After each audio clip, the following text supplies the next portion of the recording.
भाई हाँ तुझसे एक बात बोलूं? हाँ भाई बोल। तू बहुत क्यूट है, अरे थैंक यू भाई। बिल्कुल बंदर की तरह।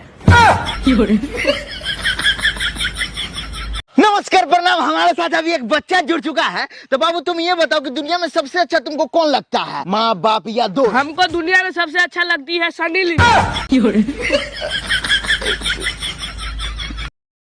ए हिने आओ ना, एगो बात कहे के बा। बहुत वक्त के बाद ये वक्त आया है। जल्दी आओ ना, गैस भरवाए जाए के बा। ये हमारे बड़े भाई बहुत अच्छे हैं। नमस्ते प्रणाम। राजमिस्त्री का बहुत अच्छे काम करते हैं। भोसड़ी के बनलो घर बिगाड़ देला।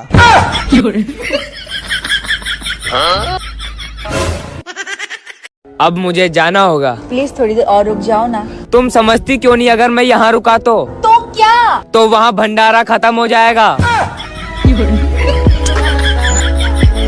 आइए देखिए, मेरे साथ एक गरीब बच्चा जुड़ चुका है। हैरी पॉटर, गरीब हम ना, गरीब तू। बहुत सड़ी के देख, चप्पल लेके पहन ले।